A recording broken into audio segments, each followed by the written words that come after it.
はい、皆さんこんにちは。トリーヌチャンネルです。今回は放映から30周年迎えました G ガンダムのシャイニングガンダムをお届けします。はい、トリーヌチャンネルなんでね、旧キットの方です。放送当時はね、まだ20代半ば頃でもう就職したての頃だったんですけれど、当時はね、これ100分の1は買ったんですけど、これはねちょっと買わなかったですね。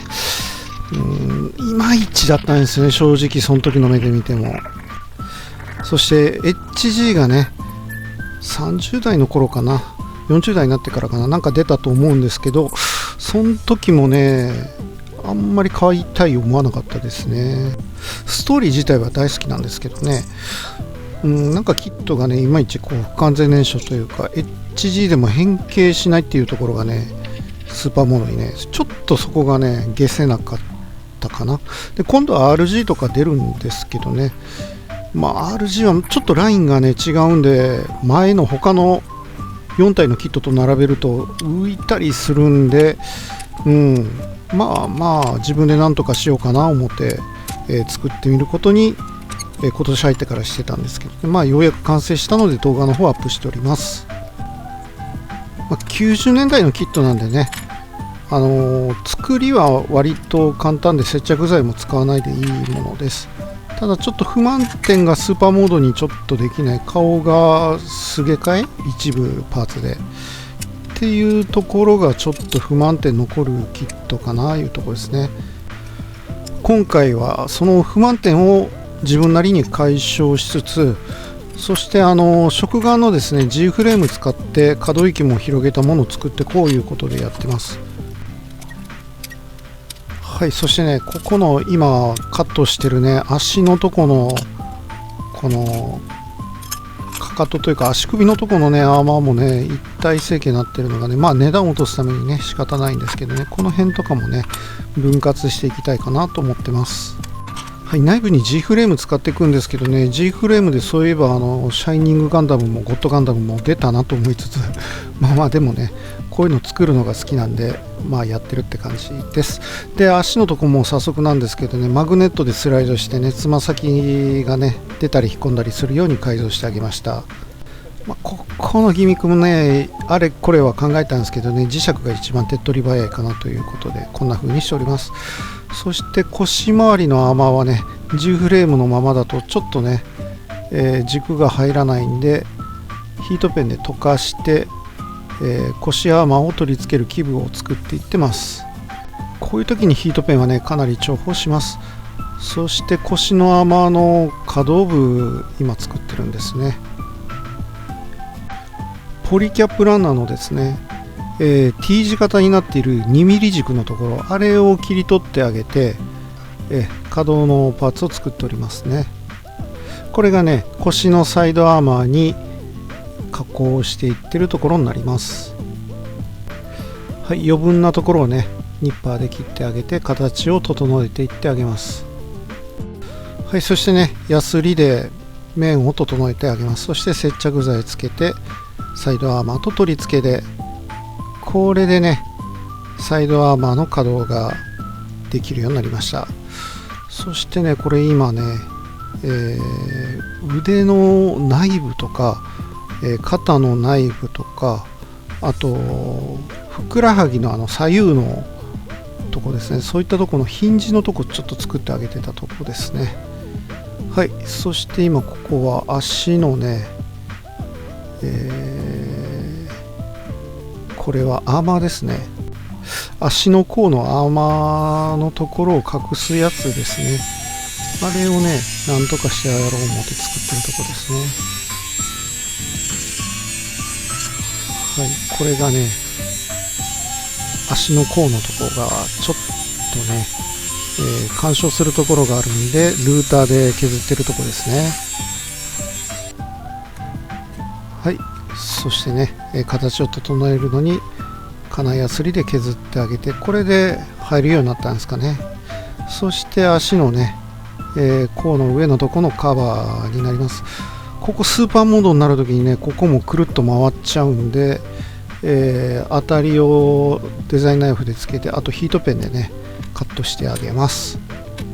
はい、そしてね、そこが稼働せなあかんのでね、そこにね、軸つけてあげよう思うて、はい、プラサポつけてから2ミリ軸がつくような加工をしてあげてますね。こんな感じで取り付けて、あと足のカバーが動くようにしたろうかなっていう風に考えたところですね。そうね、どういう風につけるかね、いろいろ考えましたね。マスターグレードのね、設計図はホビーサーチで見てみたり、HG のね、設計図もホビーサーチさんで見てみたりしてね、どうしようかなって考えた挙句にやったのは、結局裏からプラパンでサポートしてあげて、開口してあげて2ミリの、軸を通してあげるいう作戦にすることにしました。はい、まず1ミリぐらいで当たりの穴を開けて、それから2ミリに広げてあげます。はい、2ミリで、おおよその位置でこの辺かなっていうところを穴開けてあげてます。はい、そして足のね、カバーの横っちょのやつ、はい、ランナーの2ミリ、これを入れてあげてつけてあげようっていう風にしてますね。はい、これでスーパーモードになった時もね、足のカバーサイドのやつを下側に向ければらしくなるかなっていうところ。はい、そして今度は肩のパーツですね。はい、肩のパーツはね、もう1個ね、ジャンクでたまたま神戸のポチで見つけたんですけどね、300円ぐらいでジャンクで売ってたやつがあったんで、その1体から肩1個取ってきて、まあ2つ肩使って、外側のパーツと内側のパーツで、内側はちょっと削ってあげてね、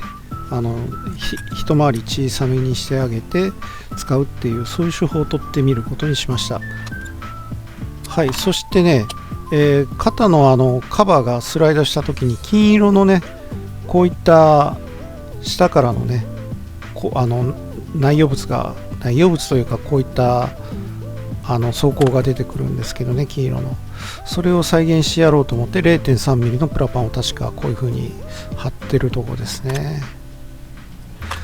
ここはね、さすがにHG の方はね再現してたと思うんですけどね、最初のキットの方はねこれもなかったんでやってます。100分の1の方はね、これちゃんと再現してたと思います。100分の1は購入したんでね、ちょっと遊んでたんですけどね。で100分の1の後ね、顔がねどうしても変形はできずに、一部差し替えで取り替えみたいな、そんな感じだったと思います。60分の1はね、完全変形するんじゃなかったかな。確か60分の1は買わなかったんですけどね、改めてホビーサーチの設計図とかも見たんですけどね、もう今じゃ辺も手に入らないですよね。当時の価格ではヤフオクとかね、そういったとこでは手に入るんですけども、プレネ更新中で再販もあんまりされないですよね。はい、先ほど言っておりました肩はこのように二重構造にしてみました。はい、1個たまたま安売りであったジャンクが手に入ったのがラッキーでした。はい、で手のカバーなんですけど、これ伸縮で引き出し式になってたんで、ここは内側のピンとか削ってあげて、ボートで作ってあげてたね、ヒンジで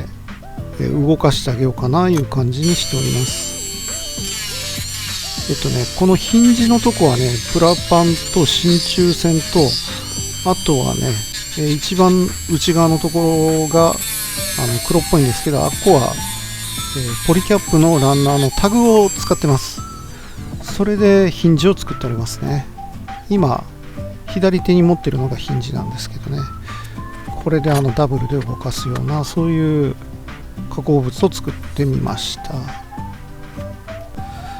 多分ね RG なんかも発売されると、 RG ではこういったところはね、ちょっと強化のこうぬめっとした感じのプラスチックで、はい、強めのプラスチックでね、可動が再現されてるんじゃないかなとは予想しますけどね。はい、このようにね取り付けてあげます、ヒンジを。でヒンジがねこう動くことでちょっと飛び出るいう感じに再現できるんではないかと期待して作っております。はい、フレームも入った状態でこのようにつけてあげます。G フレームシリーズもね、これ安い時に買ってたやつのストックだと思うんですけどね、それでも G フレームもねちょっと高くなりましたね。でまあ意外とシリーズが続いてるっていうのが意外なんですけれど、フレームだけでもね単品で別におまけもなしで売ってくれたらそれはそれでありがたいんですけど、まあないでしょうね。ワゴンセルで買うかちょっと高い時に買うか、そんな感じですかね。はい、このようにしてねだんだん腕の走行ですねつけていってあげてます。100分の1ではここもちゃんと再現されてましたね。で後年発売された144分の1の HG の方もちゃんと確か再現してたんじゃないかなとは思います。はい、ヒートペンもねこういう時に役立ちます。溶かして溶着させてあげてねしっかりと溶着することができるんで剥がれもなかなかしづらいいうことになります。はい、ベンダーもね、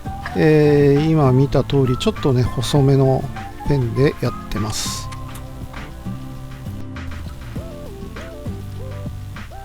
はい、タミヤの接着剤つけてあげて反対側もつけてあげます。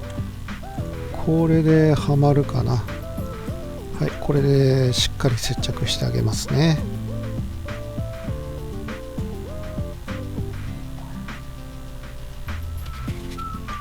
はい、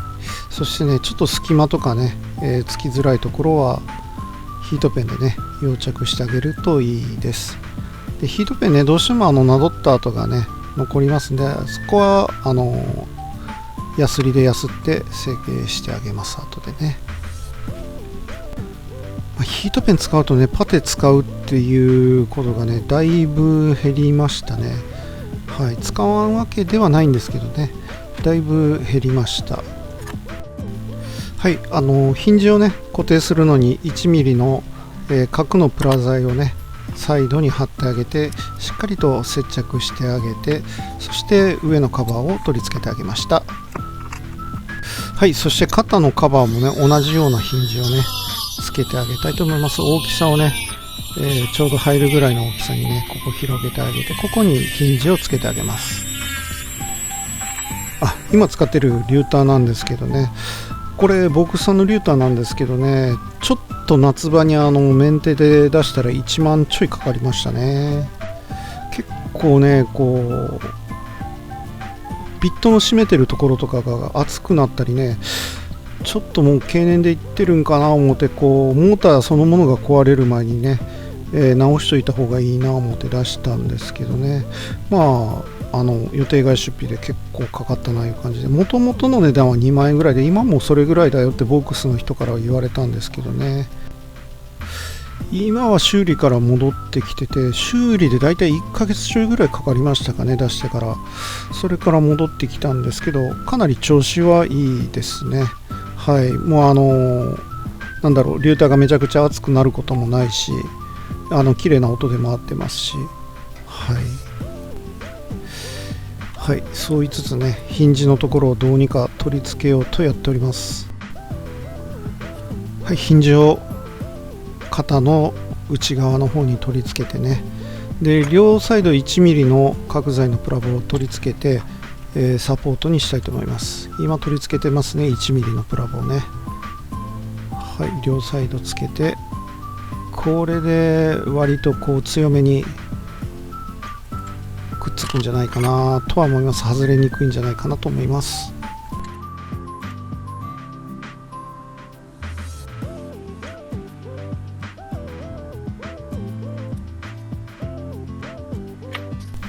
そして次は顔のパーツですね。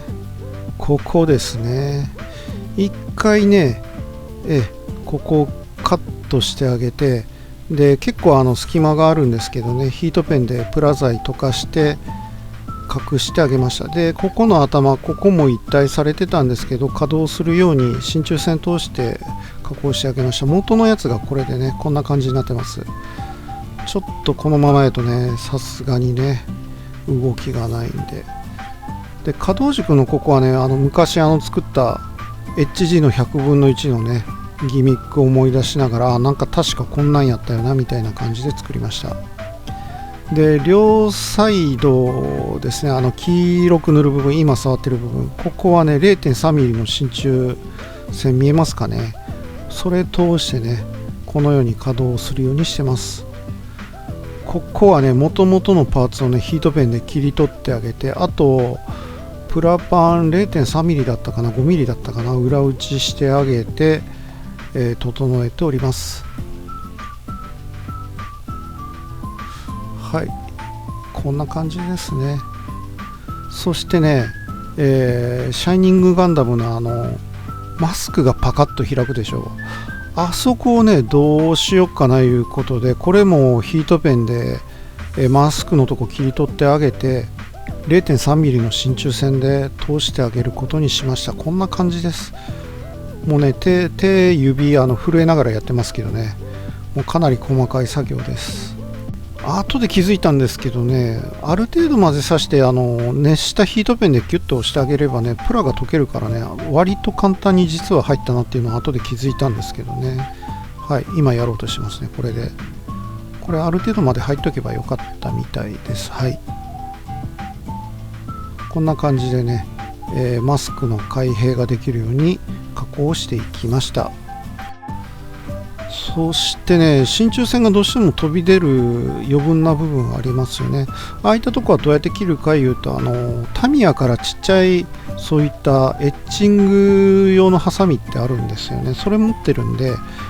はい、もうそういった工具で今やってますね。カットしていってあげてます。である程度出るやつはね後で金やすりで削って落としてあげたのかな。はい、そんなことしておりました。はい、ここのほっぺたのとこのマスクの基部ですね、ここは接着剤で接着してあげます。もうねこれちっちゃいからね大変でしたね。60分の1は確かここも稼働するんじゃなかったかな。はい、もう作ったことないんですけどね、ホビーサーチで見たところそんな感じじゃなかったかなと記憶しております。はい、もうこれ今やってる作業はね、RG が出てしまったらもう RG はちゃんとこの辺できてるんでしょうけども、自己満の作業といえばもう自己満足の作業でございます。ね、若い時からねこのキットでこれをね、作る時はやってみたかったところです。はい、次は塗装ですね。はい、相変わらずサフ吹いて、あとは黒立ち上げして、鑑定色吹いてます。でこれブルー塗った後でね、赤色にするところをね確か鑑定色で塗り直してるところですかね。はい、ここも赤色のとこですね。今塗ってますけどね、鑑定色の次であとピンク塗ってるんですね。確かシャーピンクを最初立ち上げ下地にしたかな。ここは鑑定色の次ね。はい、そういったところでございます。で次は足のね赤いところのパーツですね。そして足の横っちょの部分、太もものところですね。スーパーモードでパカッと開くところになります。そして肩の部分、はい、シャインレッドを吹いてたと思います。ちょっとシールかかってるんですかね、シャインレッドだとね。モンザにするとちょっと重たいかな思ったんで、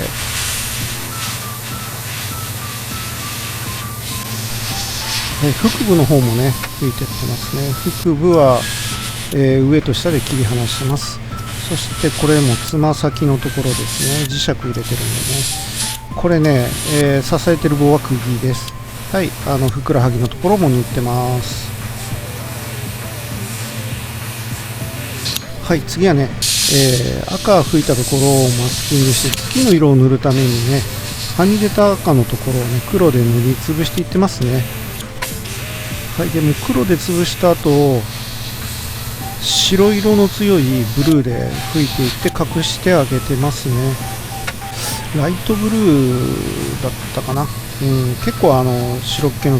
強いスカイブルーよりも若干白の強いブルーで抑えていってますね。でその後で、イ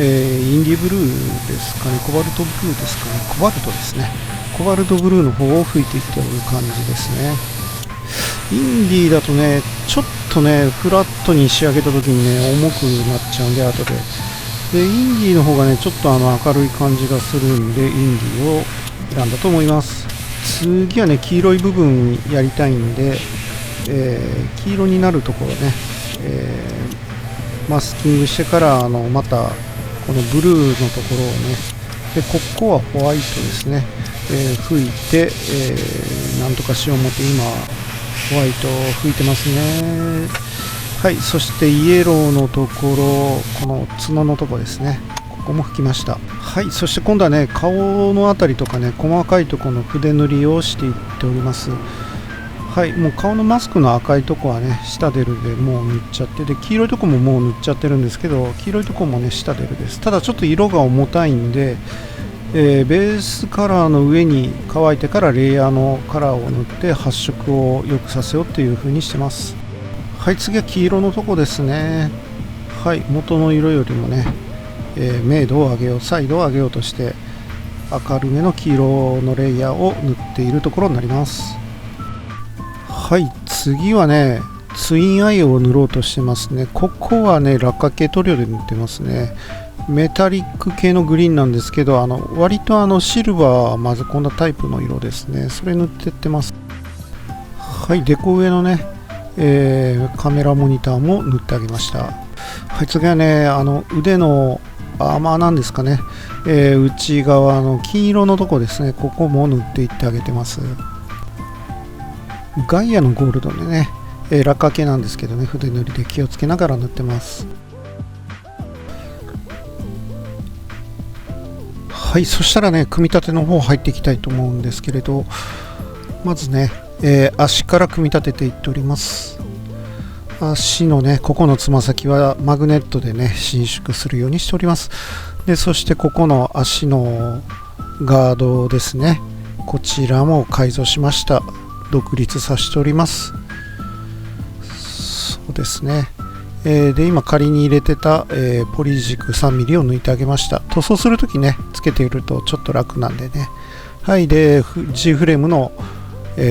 下半身のところ入れてあげてってますね。はい、そして腹部を入れて上半身を合体させました。はい、そして肩ですね、肩のここの切り離したアーマーをつけて腕もつけてあげました。そして腰のリアアーマーつけてサイドアーマーですね、この辺りをつけていってあげてます。はい、腕が結構ね簡単にポロリしちゃうんですけどね、サイドアーマーの方もね、こっち側がちょっと入りにくいみたいです。サーベルは後でつける感じですね。はい、右のアーマーはね結構簡単に入ってくれました。はい、フロントアーマーもつけてあげます。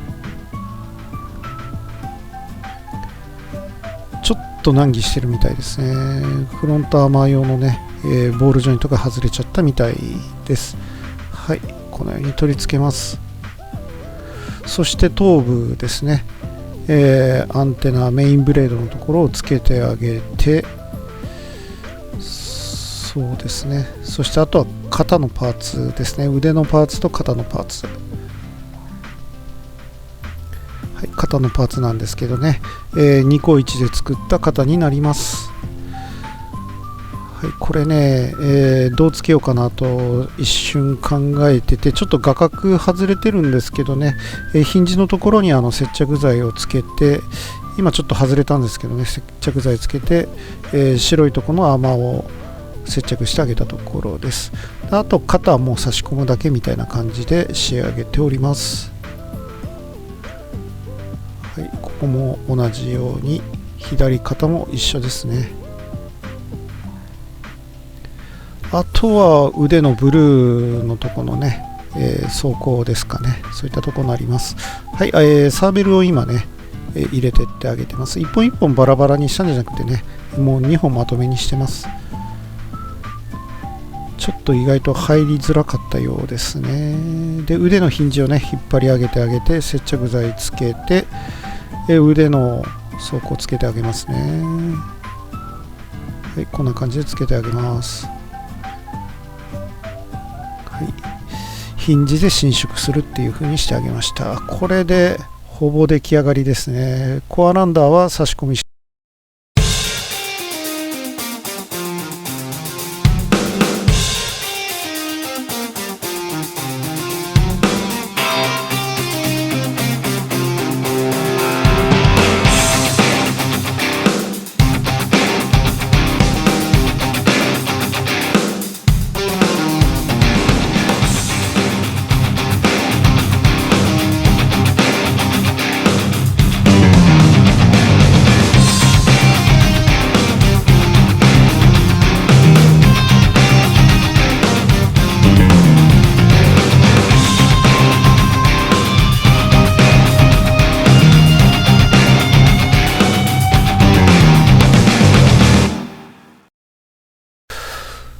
はい、それでは、スーパーモードをね、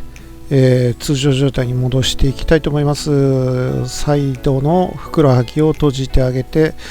つま先とね、かかと付近のねアーマーも直していってあげてます。はい、このようにね直していってあげてます。肩はね結構もともとが閉じやすいんですぐ閉じちゃいます。で腕のところですね、手首を交換してあげます。通常の手に変えてあげます。